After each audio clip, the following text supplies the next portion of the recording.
Okay, welcome everyone. We're so happy to have you here this evening. Let's see, sometimes referred to as the Lead Poisoning Roadshow. Sarah Bucic and Amy Roe have been working together to address childhood lead poisoning since 2017 as a result of an industrial exposure to lead from sandblasting a nearby water tower at Sarah's home. Since that time, they have quite a few accomplishments here in Delaware, including a bill that was first in the nation to ban the new application of lead paint on outdoor structures in 2018, a new permit system for sandblasting water towers in 2019, a bill to restart the Childhood Lead Poisoning Advisory Committee in 2019, and a bill to require mandatory screening of all children at 24 months of age in 2021, and lowering the blood lead level eligibility threshold for early intervention services through IDEA Part C. Sarah and Amy have been on the forefront of the lead in drinking water in public schools issue, which they will be discussing today. So welcome, Amy and Sarah. We're so glad to have you both with us. Thank you so much, Lynn. We're really glad to be here tonight.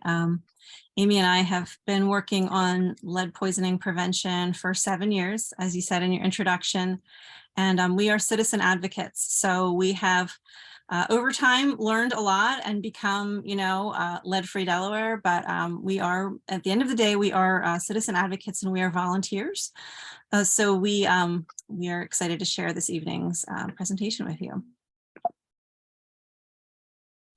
So I usually just start by just explaining what lead is. Lead is one of those things where, people know a lot of things about it, or, they're not super familiar with it.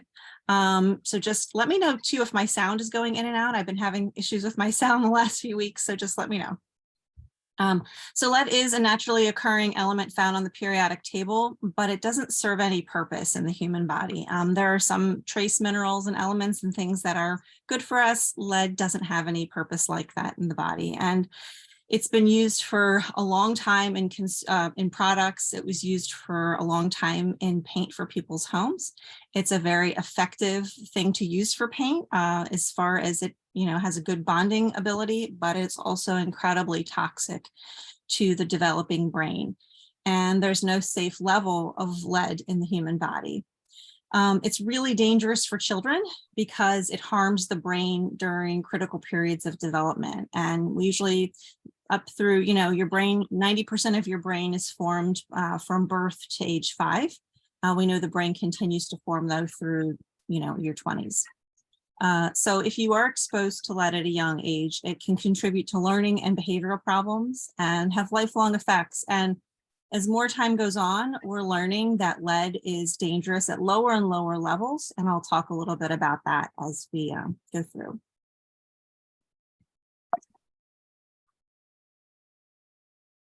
So when we talk about lead poisoning, one of the years that always comes up is 1978. 1978 is the year that lead paint was banned for indoor residential use, that the sale of lead paint was banned in 1978. That was for indoor residential paint. It was still permitted to be used outdoors. In 49 states, it's still legal to apply lead paint outside for industrial use. But lead was also used for things like playground equipment. It was also used on fire hydrants. So there's a lot of outdoor external lead use that still goes on.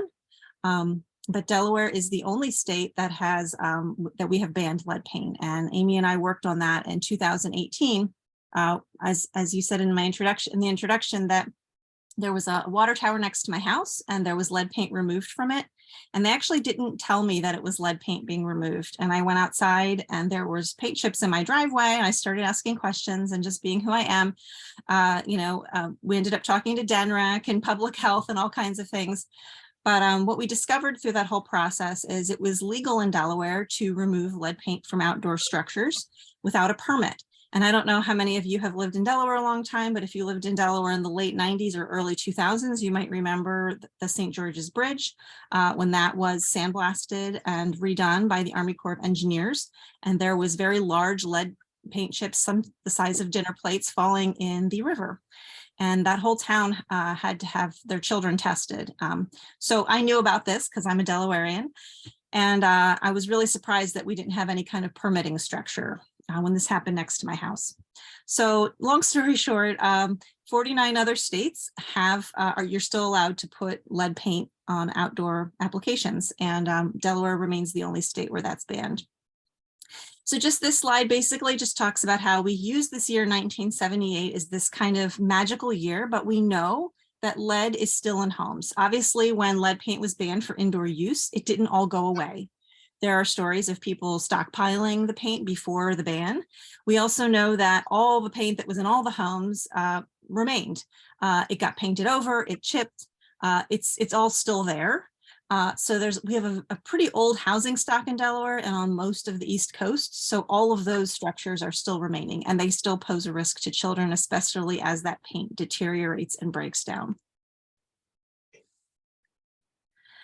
And when we talk about lead poisoning, it's really important to remember that at this point, there are so many sources of it. We focus a lot on housing. That's a really important place that it's found. But lead paint was also, or I'm sorry, lead was permitted to be used in solder and pipes up through 1986. So when we're going to look at the water in the schools later, it's important to remember that even some of our newer schools that were built in the, maybe the 80s, not the 1930s, like where I live up in Wilmington, some of the newer schools still might have some lead in their water lines. So there's a lot of places that lead can be found. When you talk to people at public health, they relate stories of, certain products like supplements. People sometimes who are visiting from other places or come from other places bring cosmetics or products that they use that have lead in them. Spices have been found to have lead. Candy sometimes from other countries have been found to have lead. The imported aluminum cookware is a recent one that has been coming up. That is because even though lead was banned in gasoline in the United States many decades ago, it was still used in other places. And, some of that metal is melted down, and just the historic use of lead, it gets into a lot of things. I talked about the lead in solder. Dishware is a really common one. This one is a Corel dishware. They recommend these just for display, not eating off them at this point. And also upcycled furniture. During the pandemic, there were some cases of people doing like home remediation projects, and then families, finding out that there was lead poisoning in their home because they wanted to refinish or refurbish a dresser. So, it's something that we're really mindful of. Also, dollar stores tend to have a lot of lead products in them. Things like fidget spinners. I don't know if any of you remember them, if you're around little kids. They were found to have lead. Costume jewelry. Anyone who has any exposure to a firing range, or if you know someone who has occupational exposure to firearms, whether they're a police officer, a marksman, if you work as a correctional officer, this is a place where there is a lot of lead exposure. It's in the primer for firearms. And if you go to a firing range and you don't change your clothing and wash your hands, you can be bringing all of that home. And then, you pick up your child and that transfer is happening. More recently, there's been lead found in food items, including applesauce and baby food. Just recently, the FDA made some rules about, the limits of things like lead in some, baby foods. Fruit juices have been found to have them. And also we have our historic lead use. So for example, if you live next to a highway, even though lead has been out of gasoline for decades, that historic lead exposure can get into soil. And if you want to, grow a garden, you want to test your soil because that soil has been absorbing decades of leaded gasoline. And then definitely it's still permitted in certain arts and crafts products. So it's in a lot of places. So who is most at risk for lead poisoning? I'm sorry. So we focus on children under age 6, but that's certainly not a cutoff. One of the reasons that tends to be focused on is because that is a period of, large brain development at that time, but also younger kids tend to not wash their hands as much, and they tend to engage in more hand-to-mouth behaviors. If you've been around little kids, you know that the hand washing is kind of different than in adults, putting things in their mouth, and it just ends up happening more. Children in foster care are also at risk. Just the housing conditions. We've had a lot of conversations with the Division of Youth Services and their families, and just the different housing conditions that children are in. It really places them at higher risk for lead poisoning. And then also there's an intergenerational aspect of lead poisoning. So for example, if you were exposed, as almost all of us on this call, we were all, around when lead was in gasoline or when lead was in paint. If we've absorbed it in our bodies, then our children can have it because during pregnancy, lead actually gets released from bone and can enter the fetus. And also it can be passed through breast milk. So there's an intergenerational aspect. Even if your child has not been exposed to lead, if you as a pregnant person have been exposed to lead, that transfer can occur. I mentioned the industrial sources. It's just not something a lot of people think about. Obviously, older housing. It is actually recommended for migrant and refugee children to get screened for lead poisoning up through age 16 upon arrival to the United States. And then I did also mention the para-occupational exposure. It's really important. It's not something a lot of people think about. So as I said, there's no safe level of lead in children's blood. What this slide shows is that we know, that there's effects from very low levels of blood lead exposure. So here on the right side of the screen, you can see that even down to 3.5, which is the current definition that the CDC uses as an elevated blood lead level, we see that there's, a decreased IQ level. We can see that it impacts children's academic abilities, that there's attention-related issues. As you go up the chart, you start to see more and more things. We used to, starting in 2012, the number 5 was considered elevated, and then years ago it was 10. So we keep lowering what is considered the upper end.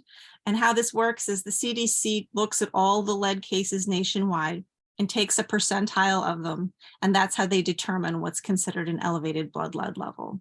So that number is slowly coming down over time, and that's great. But simultaneously, we're also learning that at lower levels, there's still a lot of impacts. It used to be that, if you weren't seeing signs or symptoms immediately, that people were like, well, that's good. And now we know that a lot of signs and symptoms don't show up for a long time. And we'll talk about that a little bit more. But as I said, the CDC currently considers any child's blood lead level over 3.5 micrograms per deciliter to be elevated. And that is a cause for concern. And ideally, there shouldn't be any lead in a person's blood because there's no safe level. So also, if a child has 5 micrograms or above, they're eligible for federally funded services like IDEA Part C. So we'll talk a little bit about why it's so important to screen children, because children can get free services like Head Start.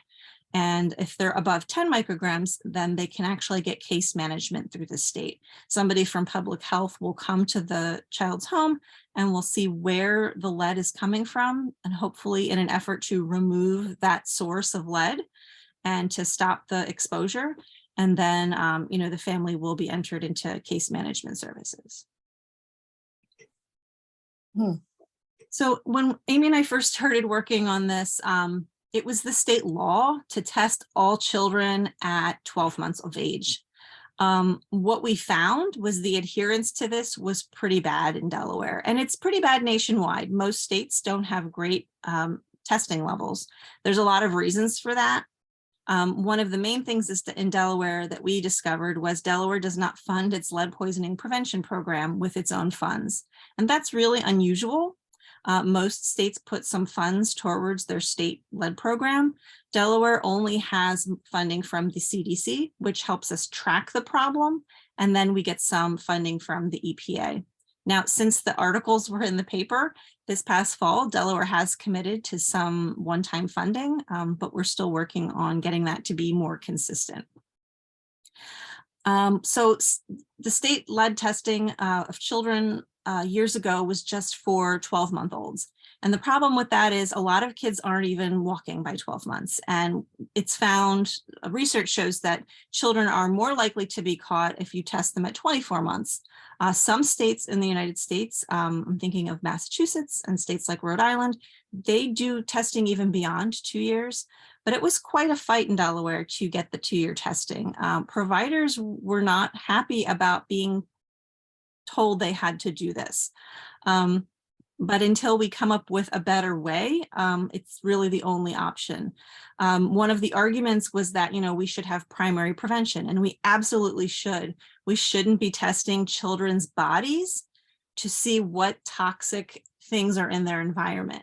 But until we can get all of the lead out of the environment, this is one of the key ways that we find out that children need services and they need interventions. So in Delaware, since 2021, it is now state law that children get tested at age 1 and 2. And this really is just a finger stick. So it's very similar to a glucose check. It's just a finger stick. And this can be done in a doctor's office, in anywhere that has a capillary finger stick machine. And then if they're found to have an elevated level, there's a follow-up blood draw. But that's only necessary if a child has an elevated blood lead level. And all those results are reported to public health. There are some current regulations that are looking to restrict what gets reported to public health, but as of in the recent past, all those results of children would get reported to public health. So at the bottom of the screen, you'll see that right now there is no enforcement, which is one of the reasons why our blood lead screening rates are so low. So for example, if a child doesn't have the 1 and 2 year testing, nothing really happens. But when that child goes to enroll in childcare, they will be asked for those. A child has to have a blood lead screening to enter childcare. A child has to have received a blood lead screening to enter kindergarten in Delaware. So at the bottom of the screen, you'll see there's no enforcement for pediatricians or healthcare providers. And actually foster care agencies, even with that elevated risk level for lead poisoning, they don't check. Who checks? Childcare providers and school nurses. These are our people who are making sure that children are getting lead testing, and they are both doing a really great job at it. There are some recent issues with school nurses getting access to this information, but since 1994, when the Childhood Lead Poisoning Prevention Act was passed in Delaware, these two groups have really been champions in catching children who have not been tested.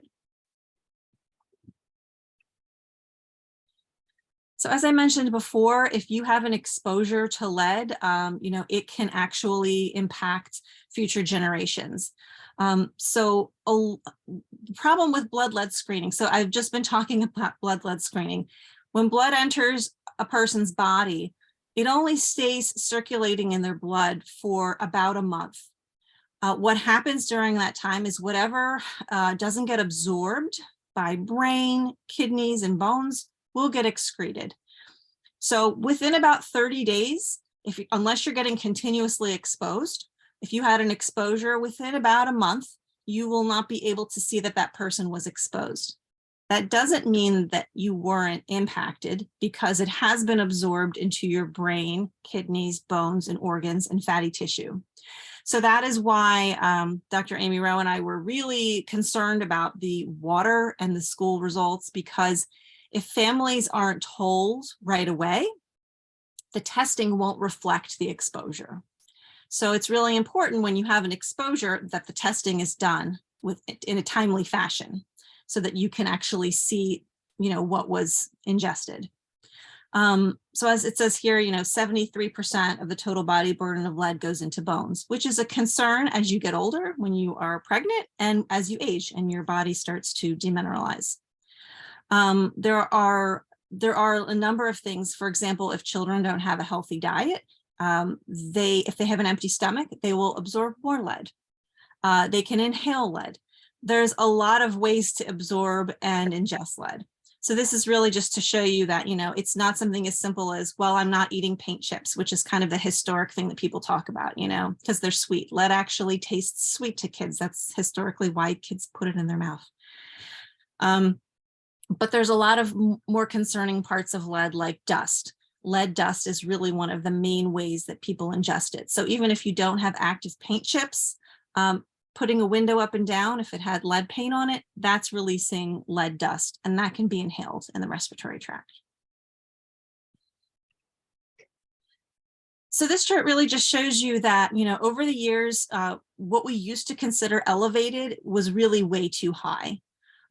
We used to consider 25 and 10 micrograms per deciliter as the upper threshold. And the impacts of that are pretty severe as far as, if you have a 25 or above, you can actually start seeing impacts in things like juvenile justice. 10 to 19, you're really going to start to see things like academic performance. But even when you get down to 3 micrograms, you have impacts for your end of grade test scores. I mean, you really have impacts at much lower and lower levels. The CDC put out an excellent report talking about how if we can identify children at these lower levels and get them into early intervention, that they really can improve. So while lead poisoning is permanent, it's not reversible. Its effects can still be helped by early intervention. So one of the arguments Amy and I always hear is, well, what are we going to do even if we find it? Well, the first thing is you're going to be able to remove the person from the source. So you're going to stop that continuous exposure. And second, they'll be eligible for services, which, because children's brains are still forming, they can still benefit and recoup some of those losses. So finding out a child is lead poisoned is really critical. And this early intervention is really showing great results. Again, it doesn't reverse the impact, but it can still really help it. So as I said, early intervention helps improve brain functioning during critical times of brain development. And if you're over 5 micrograms per deciliter, a child in Delaware is automatically eligible for federally funded services. And this was one of the main arguments that we were saying when we had 2-year testing was, you can't get these services if you don't have a blood lead test. In Delaware, we used to have a screening tool. It was really a questionnaire. And then we found that like over half our zip codes were on the questionnaire. If you spent more than half the week in one zip code, and it really relied on the person to know all of the things they were exposed to. And you saw from those first few slides, it can be candy, it can be some ring that somebody gave your kid from a dollar store, just, at a birthday party. There's so many exposure sources. Expecting a parent or family member to know all of those and assess that risk. We don't have a robust consumer product safety thing going on. If you subscribe, if you go to our blog, which I'll put in the chat, there are constant recalls for things elevating lead levels. So, having a parent know all of those things is kind of not realistic. So it's really effective to do the blood lead screening. We did get some pushback on it. It ended up, the bill ran 3 times, but it ended up passing, and we are now consistent with the states around us, like Maryland, who are doing 1 and 2-year testing. So I am going to turn it over to Dr. Roe to talk about the data. Will you still manage my slides? Absolutely. Thank you.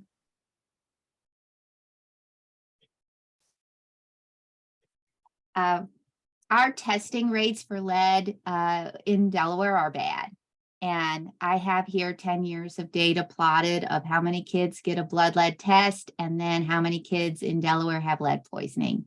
And we define lead poisoning in Delaware officially according to the CDC blood lead reference value, which was lowered in 2021 from 5 to 3.5 micrograms per deciliter. So these are all then back calculated to the 3.5 micrograms per deciliter, even the little red bars before 2021.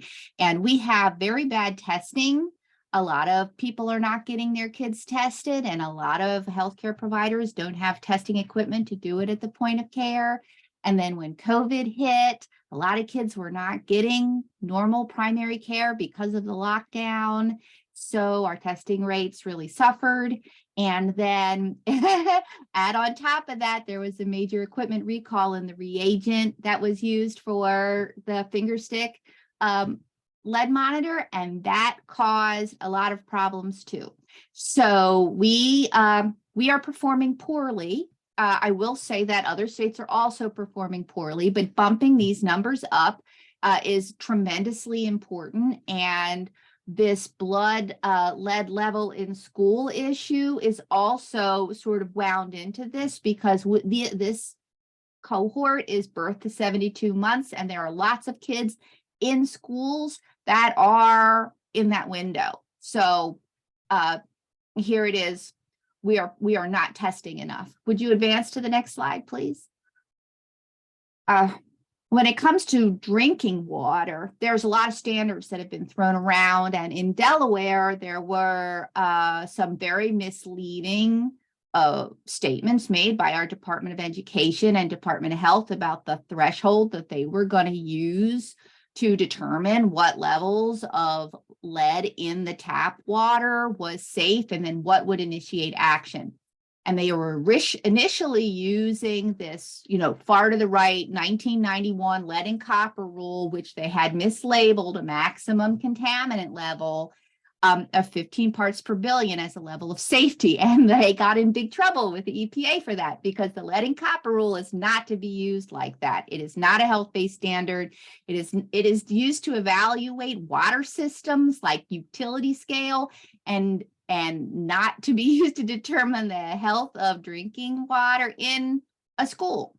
So the EPA kind of came down on the state pretty hard, and they lowered that to 7.5. So now Delaware is using a target level of 7.5, which is still better than the World Health Organization guideline value. But look at the dates on some of these things: 1991, 1993. And then you'll see that the FDA has a bottled water standard that they also adopted in the 90s, and that is 5 parts per billion. So your bottled water that you buy either in a gallon jug or, on the go bottles could have lead in it up to 5 parts per billion. And the reason that we said that at 5 parts per billion is because in the 90s, when that regulation was adopted, the diagnostic capability of the laboratory doing water analysis could only measure down to 5 parts per billion. So that's what they said is the sort of standard, and it is not a health-based standard. So in some cases, you may be concerned about the lead in your water, and you switch to bottled water, and your bottled water could maybe have more lead in it than what you're getting out of the tap. So bottled water is not necessarily safe. We are using the 2 health-based standards that exist in the world. They are the American Academy of Pediatrics recommendation for schools of 1 part per billion. That's a health-based standard based upon the impact of lead on a child's body.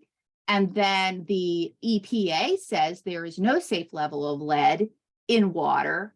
So their recommended goal, which is not enforceable by law, is 0. So if you have any lead at all that exceeds 0, then you are above their maximum contaminant level goal. So the 2 health-based standards that we are using are these ones in the yellow box: the EPA maximum contaminant level goal, the American Academy of Pediatrics, 1 part per billion, and these are much lower than the standard currently used by the Department of Education to initiate action on problem taps that are identified in schools. Do you advance, please? So the research on how much of a kid's body burden comes from water is not unsubstantial. And when you think about how children or adults are exposed to lead from a lot of different places, water then just sort of piles on top of that. So you could have lead dust in your home, and you could have a vegetable garden, and the lead is bioaccumulating in your tomatoes, and then you could Hershey bars were just in the news, like Hershey dark chocolate has a considerable amount of lead. So you accumulate all of this, and then this 20% of a child is sort of a statistical average of how much contribution comes from water. So water is on our list as like a top source that we want to address as policy advocates. And there's been quite a lot of minimizing the role of water in contributing to lead poisoning by state agencies. For example, the Childhood Lead Poisoning Advisory Committee itself sort of minimized it officially. And then the Delaware chapter of the American Academy of Pediatrics has also come out with a statement that says that this is not a big deal. So we are seeing that as a direct conflict with their national position. And we're concerned about water from the get-go. Could you advance, please? So we've been doing a lot of work. Sarah summarized it. I will not harbor on points already made, but I do want to point to these yellow boxes on the right.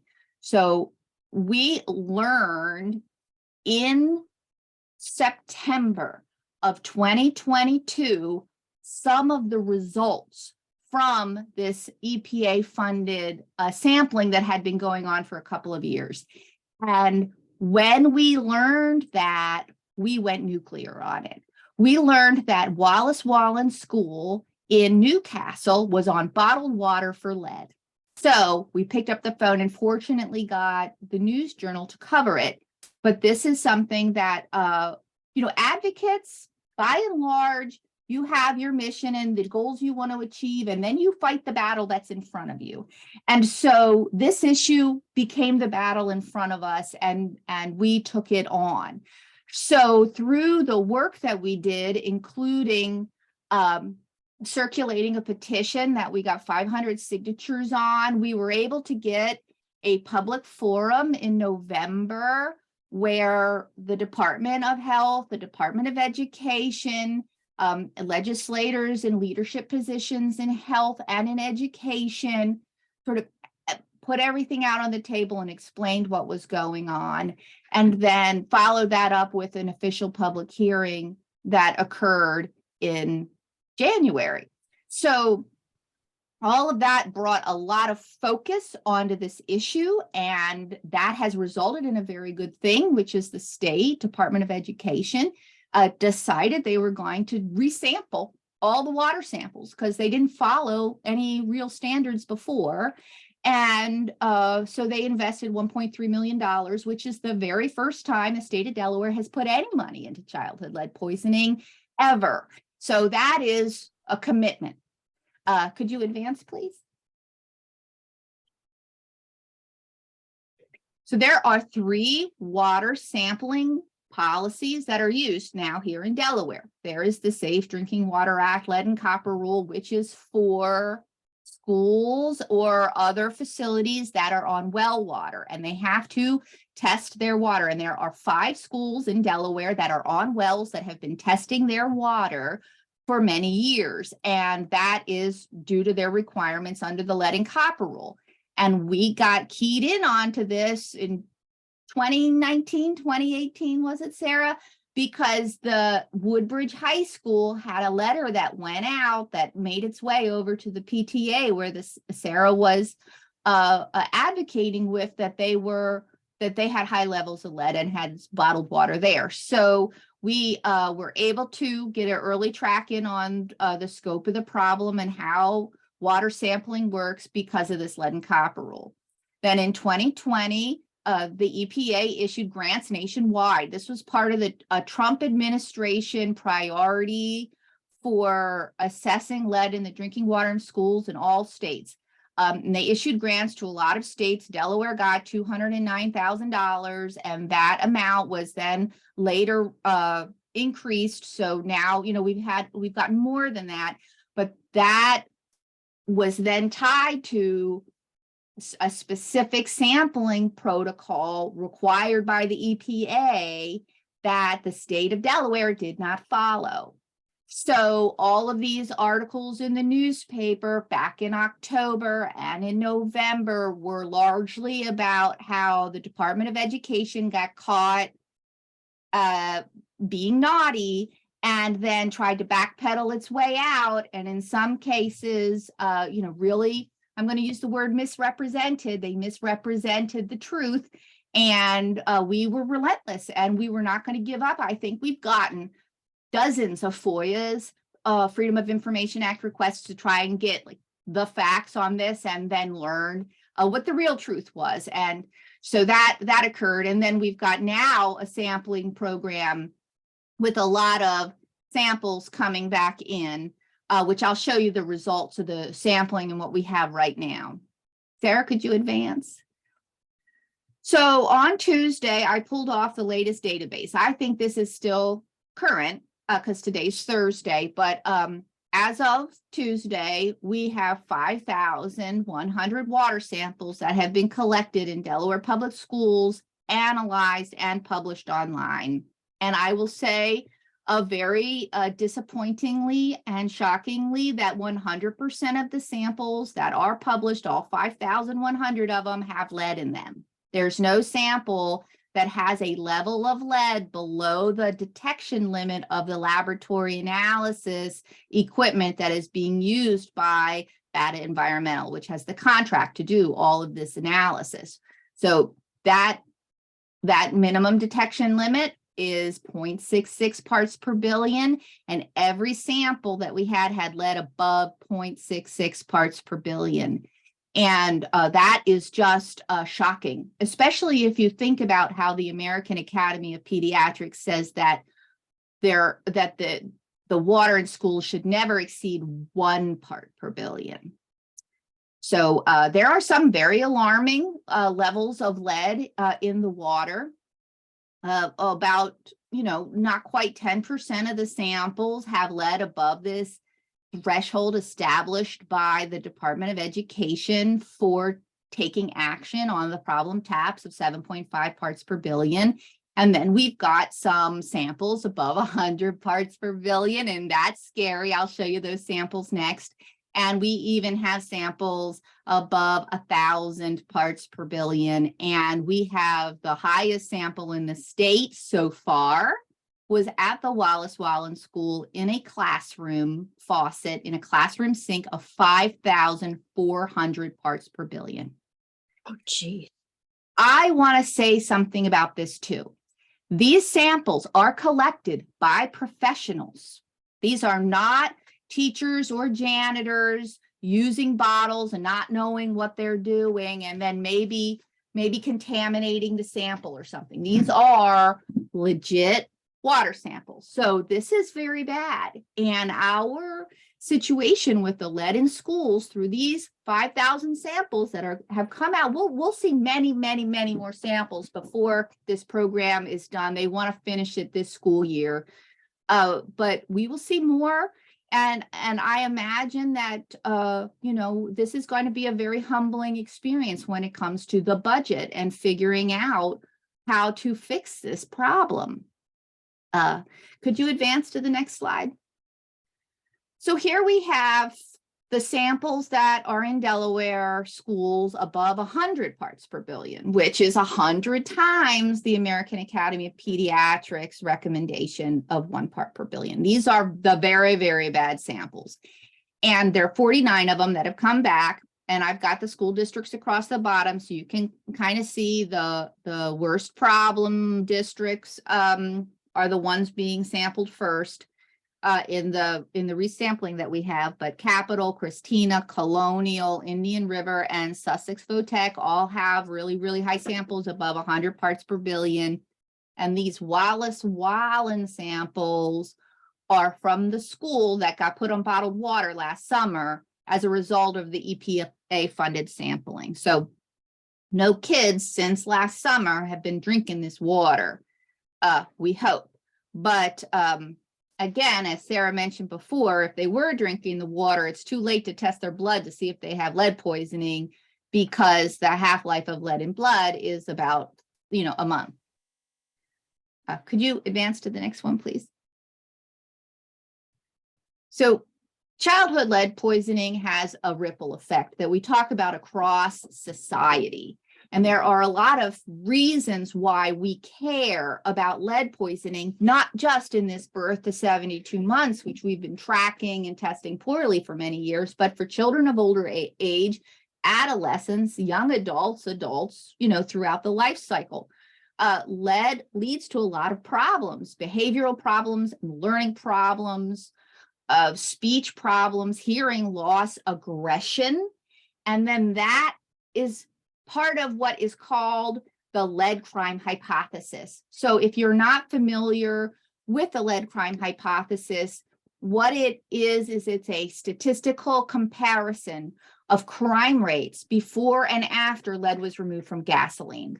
And it has demonstrated that in areas that remove lead from gasoline, the children who are then no longer exposed to the lead in gasoline, as they become adults, there's like an 18-year lag or a 15-year lag. As they age up, they are not committing as many violent crimes. So lead poisoning has now been proven, through scientific analysis to have a significant impact on the prison pipeline. And that is tremendously important. And when we talk about funding prevention measures for lead poisoning, we think about the real costs of lead poisoning to society through crime, incarceration, the need for special education in schools, the healthcare costs associated with later in life health effects, and then add on to that, pile on, because we have the luxury of situational awareness and don't need to be intimidated by the truth as advocates. The next generation gets impacted too. So you've got kids exposed as children or as adolescents, or you've got adults exposed through their job. For example, a teacher in a school that regularly makes their coffee at the teacher's lounge in the Wallace Wallen School and then is drinking water every day at orders of magnitude above a safe standard, then has children, decides to breastfeed, and then, exposes in utero or through breast milk. So these are sort of the sad ripple effects of the scale of the problem that we are hoping to address and resolve. And it will just show you that we came a long way from water towers, right? Sandblasting water towers to here. Sarah, can you advance to the next slide? So there's things that we want. I'm going to shift gears to our asks, right? These are things that we want.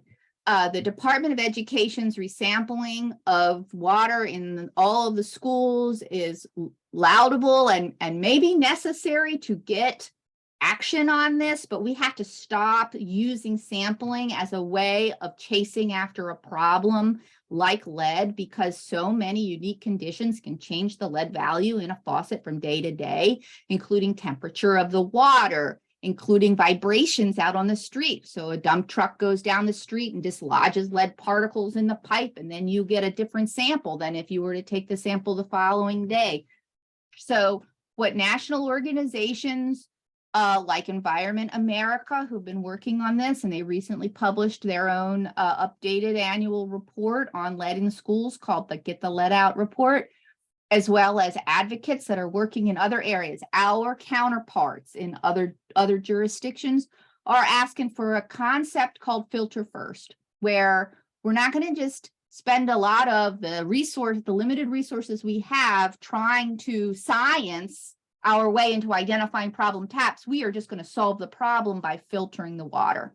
So filter first is that approach. There are ANSI filters that will take the lead out, and if they are installed, maintained, we have safe water in schools. So that is what we want. Could you advance to the next slide? School nurse problem. We are in the middle of a quagmire of a school nurse issue in this state that has blown up in the last couple of weeks. And that is that school nurses are our health care providers, our health professionals in the schools. And they deal with all manner of health issues in the schools, from dispensing medications to dealing with traumas to any health issue that could possibly come up. And the state has, at a time when we are now thinking about the impact of contaminated water on the health of children in the school building, maneuvered to remove school nurses from the lead poisoning issue completely. And they've done that by reclassifying them through regulations as administrators. They're no longer considered nurses, even though they're licensed registered nurses and have all of these things. And I just find this, my blood is boiling. If you cannot tell, I am so furious. So last Friday, public comment deadline closed on an aspect of this to remove the school nurses thing. I am hoping, that's not a word. I am hoping that we will succeed in getting that part of the regulations changed, but then we still need to, fix the problem of having the school nurses seen as health professionals in the building. So this is just hugely scary, especially because we've worked so hard to elevate lead as an issue of importance for kids in Delaware. And then someone in our government is deciding to maneuver against us and to try to, like, we're playing a game of Battleship. Remember that in the 80s, you had that game Battleship and you put your little ships down, you try to sink each other's ships. Well, that's what's happening now with this lead stuff. Someone is on the other side of the board trying to sink our battleship on lead, and they're doing it through school nurses right now. And they're also doing it through some other things. But yeah, so this whole lead policy world that we started with on water towers and sandblasting has really evolved. Can you advance to the next one? Okay, reporting of results. So this is I chair the data subcommittee of the Childhood Lead Poisoning Advisory Committee. I am committed to finding the numbers to make the solutions work. This is where I found that I can be most productive. And I am just blown away by efforts in the state to limit who gets reported for lead poisoning cases. So now we've got through the same set of regulations and a real effort to not collect any data on school-age children who test positive for lead poisoning. Won't be reported if they succeed, right? If the guys on the other side of the battleship board sink our battleship on this, there'll be no data on school exposure whatsoever. So let's remove school nurses at the same time, and let's remove school-age children from reportable cases at the same time. It's just, phenomenally bad. But kids need to be identified to have cases in order to not be invisible when solutions are apparent. For example, IDEA Part C, which we fought very hard to lower that threshold. It took us a couple of years to do that, and COVID intervened while we were involved in that and delayed it. But kids that are in early education programs in schools have daycares, child cares, and preschools, pre-kindergartens in school buildings. So those kids could be eligible for services if they are exposed and tested and determined to have a blood lead level above 5 micrograms per deciliter. But identifying these kids is incredibly important, and then not seeing them as invisible is incredibly important. I just think it's so demeaning to try to remove an issue by not tracking it. Like, do you remember with COVID when people were talking about testing for COVID and Donald Trump was saying things like, well, of course we'll have more cases, we're doing more testing, right? This is the counter of that same argument. Let's get rid of cases by not reporting test results. So I'm up in arms on this and very, very concerned. Could you advance to the next one? We have incredible volunteers through our network of friends and colleagues, and we were able to write a one-page fact sheet on childhood lead poisoning that could be distributed at child cares and at libraries and other public events. And then we got that translated into Spanish, into Haitian Creole, and into Mandarin Chinese. And then through one of our partner organizations, the Help Initiative, thousands of copies have been printed and sent to child cares and sent to librarians so that parents can get an independent source of information about the causes of exposure, the services available, what to do if your kid has an elevated blood lead level. The state was providing sort of information that you would need, a lot of, I would say like a master's degree to figure this out, right? And so we decided to go the simple route. So we have this available on our website, and you can download these PDFs if they're interesting to you. But we're very proud of this. This is something that we accomplished through the limited resources we have available and through the network, because in Delaware, our network is phenomenal. Could you advance to the next one? We have a blog, leadfreede.blogspot.com, and we put all kinds of great information up on there as it's happening. And anyone can check that out at any time. And one of the things that we are posting on there is free blood lead screening events that are occurring statewide. The state has a little van that they put in every county where they provide vaccines and HIV testing and other things. And we were able to, through advocacy, make sure that those vans had lead screening equipment on them.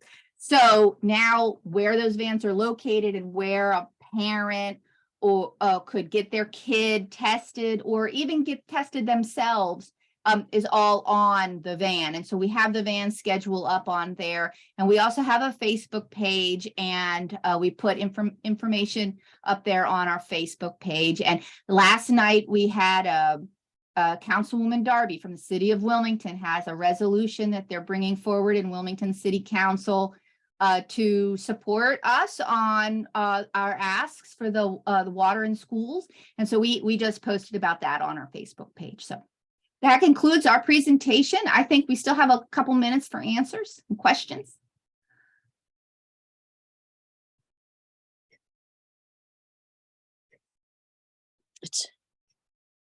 It's just amazing what you've accomplished. I'm really looking forward to the report. Will the newspapers be able to publish these facts and all these programs that you've made? We have a very good relationship with Amanda Fries at the News Journal, and she publishes, I think, as much as she can. And then Chris Barish at WHYY has covered this, but he has less flexibility in the subjects that he's able to cover there. So, we carry on. And this is one of the things that as advocates we have to do. And, Sarah and I have been in the thick of it on a lot of other issues. So we came to this thinking that, we knew what we were up against, and we learned a lot along the way, like as everybody always does. But in the absence of support from the press, you carry on, and then you try op-eds or things like that, or demanding hearings, and sensational things can get you press coverage. But I think that, we'll continue to get, one of the things that has helped us with the press coverage is that the state of Delaware Department of Education lied to the face of the News Journal about certain aspects of their sampling program in the past. And now the News Journal is just mad. So they want to keep on it, which helps us, right? That helps us. Yeah. Are the Right. mothers for you? I'm sorry, could you repeat that? Are mothers reactive for your information? Or your information? When we had our hearing in November, I think lots of family members were just really blown away. Oh, good. I think people were really just surprised that there wasn't notification, which, Amy and I were really surprised as well. Yeah, so I feel like that was part of, there was how many, 300 or 400 people on that hearing, or Yeah. it wasn't a hearing, it was a town hall. Roger, you had your hand up. Honey, we can't hear you. Yeah, you're not showing as muted, but your voice isn't coming through. You want to run in here?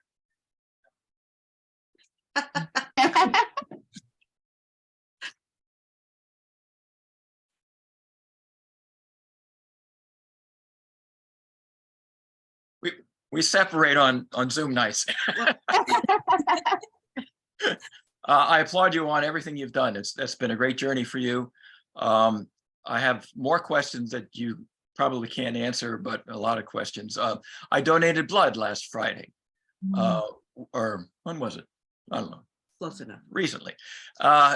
Is that blood tested for lead as a routine? No, it's not. It is not. It is not Okay. tested at all. There's not even a pilot to test it. And is pediatric exposure to donated blood a serious problem? Yes, it is. Wow. Well, It is. I was in the lead chromate industry, so I know firsthand lead. My first number of years were in that industry. Now, lead chromate has different bioavailability, pigment yellow 34, which is the one used in plastics. And it's still probably in the road stripe, the yellow road stripe. We used to sell to the Texas Highway Department, and the Texas Highway Department said, for this pigment, we need all the lead we can get. You have a lead spec and you have to be above that lead spec. They Oh, wanted boy. that lead because they thought they would be cheating if the yellow paint didn't have enough lead in it.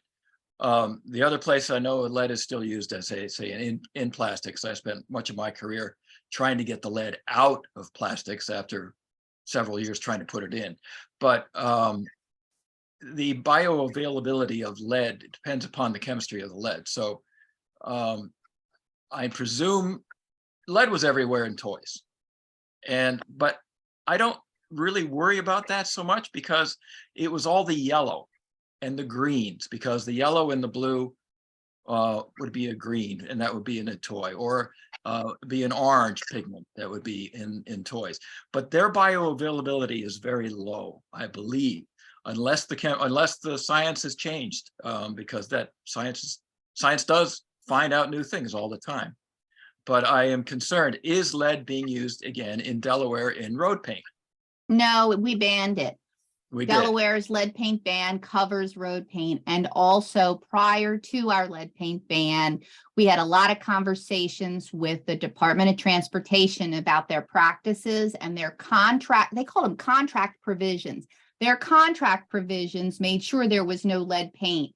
But if you were a private parking lot or a municipality that did your own road stripes, the DelDOT the DelDOT contract provisions didn't cover you. So we wanted to make sure that that was part of our ban.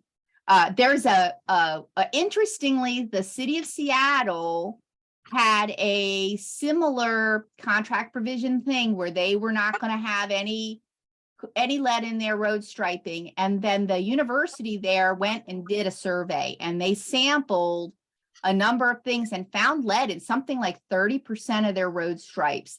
So I saw that and I knew contract provisions were not enough, and there needed to be, with a ban, you could have enforcement and you could have penalties. Yeah. It was also being used in artificial turf. Yes. And we fought that battle about a decade ago, and I think it got out. They took it out. I believe that Boston has just started, or they have a bill now in the Boston city government to ban AstroTurf in the city because of lead. Okay. And also rubber mulch apparently is that was thing. the next comment was in rubber mulch, because lead is a stabilizer in a lot of plastics and rubbers. And of course, that's also a problem because mice and rats like to gnaw on the sweetness of a lead wire coating because of the stabilizers in there. So they've gotten that out mostly. Where I fought the battle was trying to get it out of lead based color in gas transmission pipe, and that's still the standard. So if you have a natural gas line that's plastic yellow, that is still lead. Oh, it is. I'm writing this down. Yeah.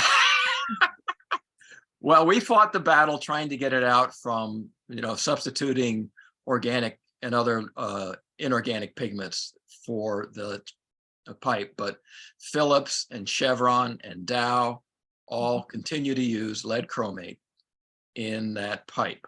Now, is that available? Well, the pipe lasts half a century in the ground at least. I would love to see it removed. I don't know that it's a current threat, but I'd love to see it out anyway, just because I don't want to see lead in commerce, because people have to mine lead, they have to refine lead, they have to transport lead in all sorts of forms, and getting rid of it out of commerce is a big thing. Yeah. So I'm hoping that we can get it out starting by legislation. Yeah. We can't, we couldn't do it on the science end. it just didn't work. Never to get it out. But thank you for everything that you're doing. It's great. Well, thank you for that. And thank you for your comments, and the issue of the donated blood is one that we have a whole memo on, and I'd be happy to forward that to you with there's limited scientific research available in the peer-reviewed literature, but there is some. And one of the leaders on that is a fella out of Baltimore. I don't know if he's at Johns Hopkins or one of the other universities, and he is just desperate to get action on this somewhere. So I'm hoping Delaware will be the first state to at least identify blood that should not be going to pediatric patients, even if that's the low-hanging fruit. Yeah, they called my blood type baby blood. I have baby blood too. Yes. So that's the one that they give for traumas to the kids. That's right. That goes straight because, your regular donor, you are reliably going through all the things, and then you get on the list for baby blood. But there's no question on the questionnaire. They ask you all about your sexual history, other diseases, right? Genetic diseases, but they don't ask you, do you work in a battery factory? Or are you employed in a firing range? Or Right. do you do home repair for homes or apartments that were built before 1978? They don't ask those That'd be good. questions. Right. Yeah. Are you a lead contractor? Would be, a really good one. So they don't ask the questions in the questionnaire. And interestingly, the research, this is sort of a deviation, but the research shows that sort of older men have higher blood lead levels in donated blood than other demographic groups. And so one of the sort of policy recommendations is to divert them to adult need and use younger people who did not have exposures, through their life with all the lead and gasoline and things to provide the baby blood. Yeah. Wow. Yeah. But thank you for donating. Okay. I have a question in terms of these proposed regulations that are working against what we want. Mm-hmm. It sounds like those are not legislative, they're just coming through DHSS. Yeah. Is it clear where in DHSS they're coming from or who's behind that? It's hard to say because there's been so much turnover in DHSS. The director of the lead program retired last summer. So now there's a new director of the lead program. The director of lead systems protection, who was his immediate supervisor, moved from DHSS to the Department of Education. And he's one of the ones that's on our sort of naughty list for the drinking water in schools with the I'm calling them misrepresentations. We know what that means. So then we have a new director of DHSS. The secretary was Dr. Carol Rattay, and now it's Molly McGarrick, who was the campaign manager for John Carney and then worked in his office and has no health training background. But it's hard to say where it's coming from when all the leadership is moving and yet the effort is doubling down. So I don't know. And I'm not getting answers to those questions through the Freedom of Information Act either. And have you ever tried, instead of doing the FOIA, have you ever tried just doing a sit down with like Molly and saying, can we talk about this and find out, who we can help educate and how we can talk? We did have a meeting with Molly and Jonathan Starkey about their budget. And I have to say that, there's no institutional knowledge there on lead anymore. So I feel like a lot of things that we were talking about, she was hearing about for the very first time. And then, things that we've been advocating for lower on the totem pole were not making their way to leadership. So some of these things are going to have to be corrected legislatively.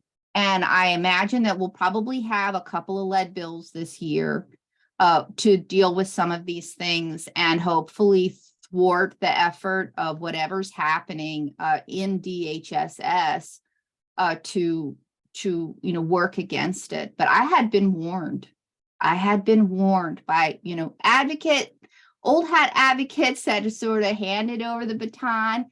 And one of them sort of took me aside and said, Amy, get ready to get burned out on this, because this is one of those issues where people have worked their entire lives on and failed. So, but we're making progress now, and our coalition is bigger than ever.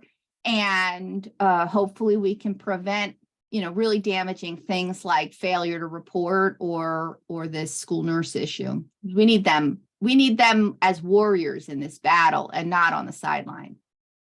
Absolutely. Any other last questions before we close this out? Please, Susan, go ahead. I do just want to thank you. I feel like I had a little bit of a college course tonight. So thank you very much. It's been great. And now I'm a little worried about even using my thing that I always drink water out of in the car. There There's was so a much to recall think of about a water in what you're bottle. saying.